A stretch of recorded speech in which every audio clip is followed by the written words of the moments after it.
311. My name's Gerald, and I'm 22. Over the past year, I've encountered a lot of crazy people and have accumulated even more crazy stories. While most of them would make you laugh, the one I've chosen to share was terrifying while it was happening and still gives me shivers when I remember it.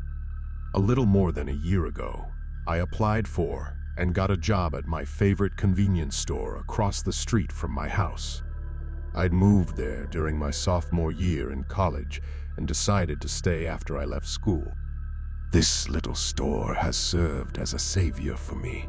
Living as young men often do, I had very little money, but I was always confident I could find something to fill my belly, regardless of how much was in my pocket at the time. So, when I was no longer able to rely on my parents for money, the corner store was the first place I went for a job. I was in luck. Only the day before, one of the employees was fired for stealing from the register. I took his place, and I've been here ever since. Like any other corner store, we sell alcohol, beer, wine, liquor, the whole lot. Naturally, this makes us a beacon for the local drunks. While most are harmless, on one specific occasion, a violent outburst occurred. It was a quiet Saturday night, about an hour before close. Most of the regulars had made their appearances, a few more than once. The two involved in this incident had been in around 7:00 p.m. and had just returned. They were, or at least appeared to be, a couple. I'd seen them around the neighborhood since I'd moved in.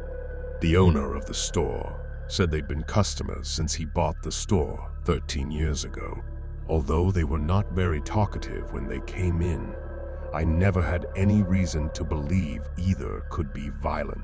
However, that night, something had changed. Upon arriving the second time, they went straight to the cooler containing the quart and 40-ounce size beers. Nothing out of the ordinary, as I said. But tonight, an argument between the two started soon after their arrival. Initially, I couldn't hear what it was about, but soon I could hear everything they said across the store. I minded my own business for a while, but once the female began screaming cursed words at the man, I felt I had to at least get them to take it outside. I wasn't sure what to say, but I began my walk to the opposite side of the small store. Before I was halfway there, the man started screaming back at the woman. I'm not sure exactly what she had said to him, but it had infuriated him. Mere moments before, he had taken a quart bottle of beer from the cooler. All of a sudden, he began striking down at the woman's head with it. It was a horrifying thing to witness. Following the 5th or 6th strike, the woman had dropped completely to the floor and stopped moving. The guy stood over her for a moment but looked up when I assumed he heard me running towards him. The second he saw me, he ran out the side door and disappeared into the darkness. The sight of her lying there made me sick to my stomach. The blood dripping from her ears was almost as shocking as the ever-growing pool around her head. It seemed like a bad idea to touch her, so I decided to let the paramedics check her for a pulse. When they arrived, she was still alive, but they didn't have much hope for her survival. The cops weren't in any hurry to get there, but when they did finally arrive, 45 minutes later, I filled them in on all I had seen. From the way they reacted, I got a strong feeling that they were very familiar with the two. A few days later, my boss called with some news. The female was brain dead, and her family had chosen to let her pass. Unfortunately, now it was a murder. The cops had picked the guy up the following night. From the description my boss gave me, he didn't even seem to remember what had happened. The doctors who examined him said that it's likely he truly may not remember what he did because the many years of alcohol abuse had possibly destroyed his brain. It sounds like he might not get the full punishment due to him under the law. I'm not sure how I feel about that. Sometimes it seems like people do get away with murder. I serve as one of 2 managers for our local branch of a national convenience store chain. Starting as a wide-eyed 23-year-old girl, I worked my way up to night manager within 5 years. Not a groundbreaking achievement, I admit, but an achievement nonetheless. My job includes staying late after closing to count the night's drawers and drop the deposits for the day manager to put in the bank. I've never minded much having to do this job. In the past 5 years of working here on the night shift, nothing really scary has ever happened while I was on the clock. The only holdup in the history of this store occurred during the day. Therefore, I've never had any reason to fear working after dark.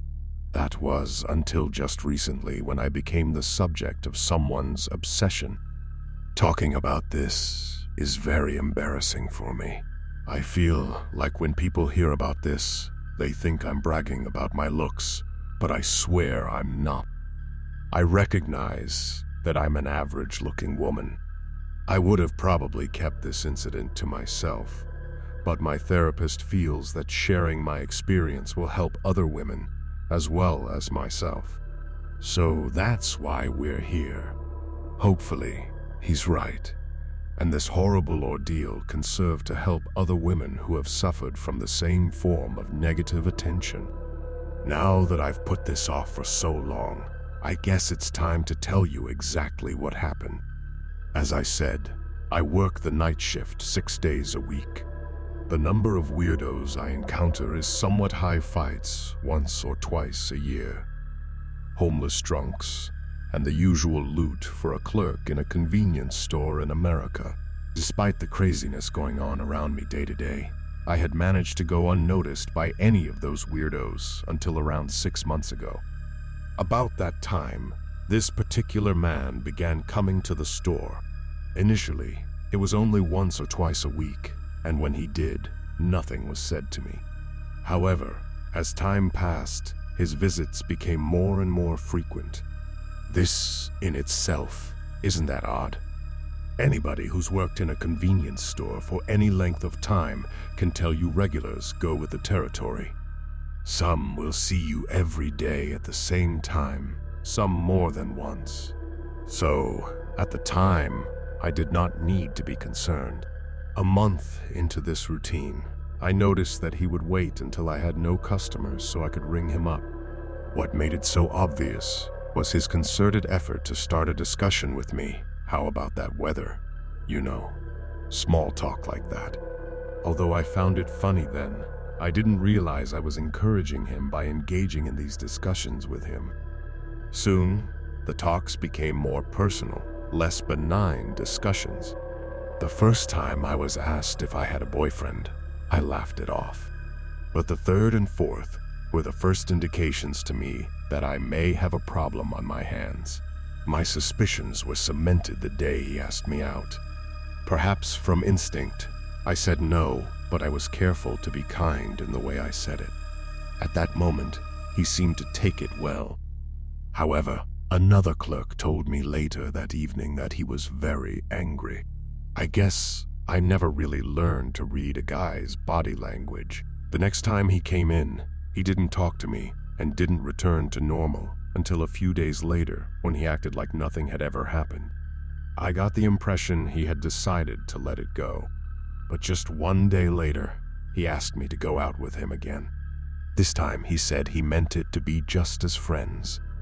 As before, I declined. He made no effort to hide his anger this time, and the expression on his face as he stood there really frightened me. The week following this second incident, I spent most of my time hiding out in the office doing paperwork.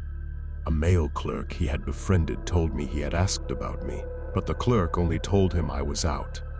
I took advantage of this friendship to ask the clerk to talk to the man. I wanted him to ask the guy not to come into the store when I was working anymore. His most recent behavior had scared me. The discussion must have happened because I didn't see him for several days. Curious as to what was said, I asked the clerk what reaction the man had. He only answered by saying that the guy had severe anger problems and I should watch my back. I'm not sure if the clerk thought that would make me feel better, but obviously it made me far more scared. He stayed away from the store during my shifts, and I didn't see him for a few weeks. One day during shift change, I was talking to the day manager, and he mentioned a discussion he had with my stalker, as he called him. The manager had remarked in passing that he didn't normally see him that time of the day. The guy told him that he had stopped coming in on my shift because he thought I was too good for him. The manager said as he spoke, his eyes blazed with anger. I'd certainly dodged a bullet, at least that's what I thought. Then, in the coming weeks, I would catch glimpses of him walking through the parking lot. Sometimes he would stand at the edge of the lot just outside the glare of the lamp and watch me. The last time I caught him doing this, I called the cops. When they arrived, I explained the situation to them, but as you can imagine, they told me they couldn't do anything unless he blatantly threatened me. Of course, by the time they arrived, he was gone. I'm not sure if me calling the cops scared him or not, but I didn't see him for a while. Our last meeting was less than an hour after closing, about a month ago. I had just finished the deposits and was preparing to leave the store. As I walked out of the office and headed to the door, I noticed the shadow of a man standing out of the glare of the lamp, just as my stalker had done. Terrified, I called the cops right away. There was no way I was going to leave the store alone at 12:50 a.m., with him standing outside. They showed up in less than 5 minutes, but naturally, he had already left. I got the usual speech, but they were at least kind enough to volunteer to come around for the next week or two at closing and hang around until I could lock up and drive away. It wasn't until 2 weeks later that I heard the news while I was engaging in work talk with the male clerk. He mentioned that my stalker had killed himself the week before. I didn't believe him, so we went into the office and he brought up the man's obituary on the computer. Shocking would be an understatement. I knew I hadn't seen him, but I assumed the police presence at the close had scared him off. It took me a few minutes to gather myself. I wasn't sure how to feel about this. While he had become a danger to me, I couldn't help but feel bad for him. He had a major anger issue, but I had no idea how bad his life had been outside the store. I've always thought it was important to try and be empathetic towards others. On the other hand, the relief I felt and still feel often overrides any feelings of sadness or guilt I may have. I can only hope that he has found as much peace in taking his life as I have. God, I know that sounds terrible, but honestly, can you blame me? Rest in peace, Robert. I do truly hope you have found the peace you so sorely needed. Each year on the birthday of my brother, my father and I try to find a new way to ensure he is remembered. With Dad being out of the country this year, I had to celebrate his memory on my own. So, I decided to write down my brother's life story and share it with others. Brian was always a little different than the other kids we grew up with. These days, I imagine some teacher would have labeled him as having autism and drugged the uniqueness out of him. I want to make it clear from the start that he wasn't mentally disabled. It was the exact opposite. He was so smart that he acquired the nickname Brain in middle school. His intelligence made him popular and a very good student. He even got to graduate a whole year early because he was so smart. College was more of the same until his junior year when he began to have problems. He started skipping classes and disappearing for days at a time. When we discovered he was hearing voices, my dad flew into town and took him to a doctor. It took a few, but eventually the diagnosis of schizophrenia was made and he was put on medication. Even with the medication, it was obvious he wasn't going to make it to school, so he moved back home. Soon after, His first year back was a series of ups and downs while the doctors tried to find a medication that would work long term.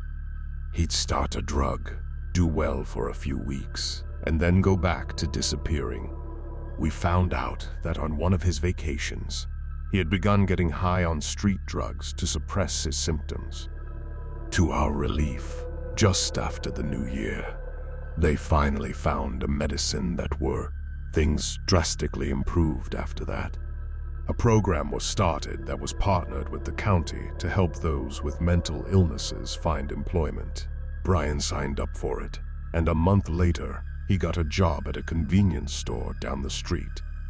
This proved to be a blessing and a curse. Now that he was doing well and working, his life was back on track.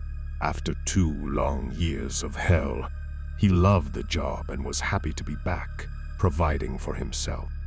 We were all finally able to move forward and live a semblance of a normal life. And this is the way it stayed for the next 2.5 years. Then, the store closed, and losing his job sent Brian back into his old habits of sleeping on the streets and drug abuse. When he was off of his meds, he was a completely different man. One I didn't recognize. He would be gone for a few days, come back, restart his medicine, and start to do well.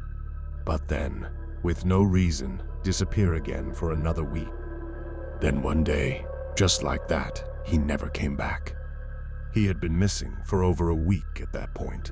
We started to worry. He'd always come home before, so we gave him 3 more days before we started looking for him. We spent several more driving around town, going to his usual haunts, but no one had seen him for over a week at this point. We began to panic, so we did what we should have done in the first place and went to the police. Since he was an adult with a history of psychological troubles, and we had no proof he had been taken against his will, all we could do was file a report. The cops said they would keep an eye out for him, but that was the best they could do. At that point, the only option we had left was to go home and hope Brian showed up. The longer time went by, the more worried I became. Dad didn't indicate anything above the understandable level of concern. At least, he didn't show it. Mom was probably the worst. She said more than once that she had a bad feeling, and she didn't handle it very well. I had no reason to be worried, but every day he stayed gone made me more anxious.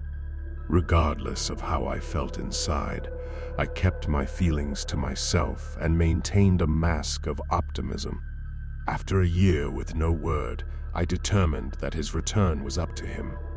I had no control over his life, and letting the possibilities eat me up from the inside was getting me nowhere. When he came back, we would all welcome him with open arms. We did the best we could to get on with living. Dad and I managed to pull it off, relatively well. But Mom didn't. When the doctors discovered the cancer in her breast, Brian had been gone for about 5 years, I believe. Her worrying about him 24 hours a day fed maybe even caused it in the first place, combined with her total disregard for treatment, no matter how we begged. She was dead in less than 6 months. Now that it was just Dad and I, we were forced to pick up the pieces and move on again, or let it kill us too. Life carried on. Nothing changed until 2 years later, when we finally received the call we had been waiting for. But the news we got was not what we expected. Earlier in the month, a family had purchased the old convenience store. They had hired a cleaning company to go into the place and clean up the mess left after almost 8 years of sitting closed. One morning, the crew was in the storage room, picking up the leftovers of a ceiling collapse, and made a terrible discovery. The body of what was believed to be a man was buried under the pile of ceiling tiles and insulation. The police had no idea who it could be, and there were no visible marks on the body to indicate the cause of death. Ultimately, after a 3-week investigation, including the autopsy and DNA tests, It was determined that the body in the back room was Brian. They still haven't arrived at a concrete answer of how he died, but drug paraphernalia was found near him. The strongest theory is overdose. Whether on purpose or not will never be known. So, there we were. Over 7 years after we lost him, Dad and I were burying him next to Mom in the family plot. The day was a hard one, but knowing where Brian was after all this time took away a bit of the sting. We only wished Mom would have survived to see it. It turned out she was right all along. Brian had been dead the whole time, but was just a few blocks down the road, and the one place he had left gave him joy and helped him to feel normal again. Knowing that made me smile. I look forward to this day every year. An opportunity to remember Brian and his far too short life is one of the few things left that makes me smile. Hopefully, Dad will be back from work next year, and we can celebrate together again. It may be my last chance to do so. The disgusting disease that took my mom has picked me to be its next victim. If Dad's still working and I've moved on next year, do me a favor and share this story again. Brian was a beautiful man, and despite his troubles, he was loved by all those he met, and at the least, he should always be remembered for that.